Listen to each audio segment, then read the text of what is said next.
We will be talking about the security and national defense systems in Cuba, including the military, its history, configuration and power, the constitution, legal, judicial, policing and penal systems, and finally convictions along with prisons and their conditions.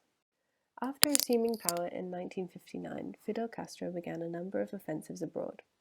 Initially limited to Latin America, he attempted invasions and supported rebel groups with communist sympathies. This was made possible due to economic assistance and the provision of weapons from the Soviet Union. In the mid-1960s, the focus shifted from Latin America towards Africa and the Middle East.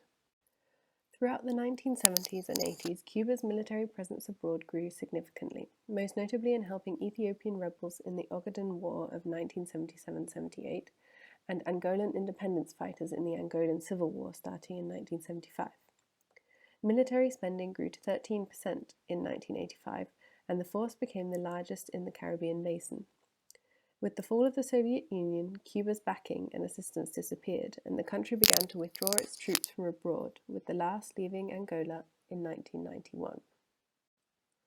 The Cuban military is made up of two main groups: the Ministry of the Revolutionary Armed Forces and the Ministry of the Interior.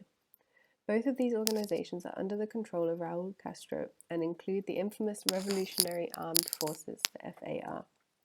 There are around 50,000 active personnel in the FAR and a similar number in the civil defense, contributing to the total 2 million citizens who are involved in the military in some form.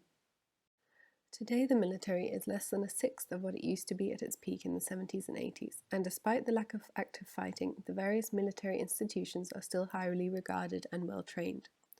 The military remains an integral part of society thanks to its mergence with the political party in the 1960s, a rare step for a communist revolution, but it ensured and has maintained a cohesiveness between the military and all other parts of Cuban life.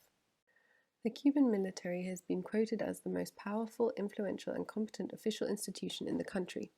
This is partly due to the fact that they have always overseen the Communist Party and the security services, as well as the large percentage of the population that has at some point served in the military. The FAR now has influence over a large percentage of the national economy through shops, hotels, banks, and even an airline. Conscription or military service in Cuba is supported in the Constitution and is mentioned as the greatest honor and supreme duty of every Cubano. The conscription, which is 2 years, is obligatory only for the men between the age of 16 and 28. Women also can join the military service voluntarily, but they should not be pregnant at the time of enlistment and at any point throughout their service. The Cuban federal government is not strictly organized into 3 branches, but various organs can be characterized as possessing executive, legislative, and judicial powers.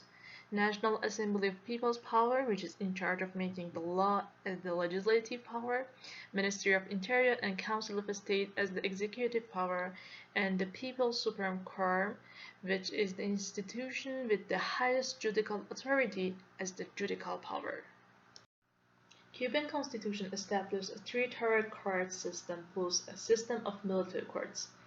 The People's Supreme Court is the court of last resort, and there are 16 People's Provincial Courts which exercise appellate adjudication over the ruling of the municipal courts. The Supreme and Provincial Court both comprise a governing council and 6 judicial chambers. Cuban Constitution established a 3-tiered court system plus a system of military courts.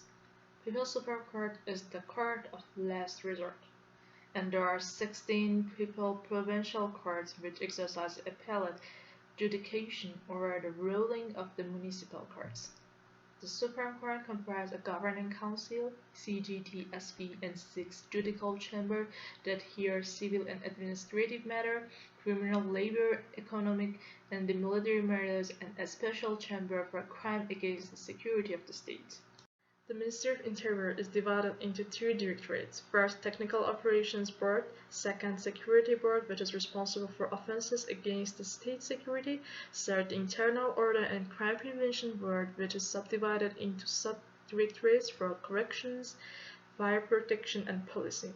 In addition, the Committee for the Defense of the Revolution is used as auxiliary eyes and ears of the police. In Cuba, the regime not only prevents reporting the data about the serious crimes rate, but also it has become common for them to minimize the crimes news in its press media. It's also good to know Cuba's drug forbiddance is broad and non-specific. Under Cuba law, it's a felony to produce, sell, possess with intent to sell any toxic drug or anything with a similar effect. The Cuban Penal Code defined the following range of sentences: execution, incarceration, correctional labor with confinement to the work site, correctional labor without confinement, probation, fines, and public punishment. Cuba is one of the countries who still have the death penalty for multiple murders, murders of a child, murder associated with torture, or treason. But in 2010, Cuba's Supreme Court commuted the death sentence of Cuba's last remaining death row inmate, a Cuban American convicted of a murder carried out during a 1994 terrorist invasion of the island. And since then, no further death sentences have been handed out.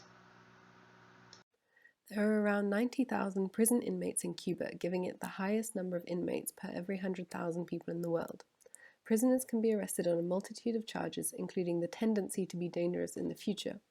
There is also currently 137 political prisoners who are subjected to indoctrination and re-education with harsh punishments if they refuse to cooperate. The prison conditions in Cuba are reportedly cramped, with overcrowded cells, little or no hygiene standards, and poor food provisions. Independent organizations who typically inspect prisons worldwide are banned from the island, with the last inspection by the Red Cross happening in 1989. In 2013, foreign journalists were invited to tour the prisons, but they were only given a tailored view rather than seeing the real conditions.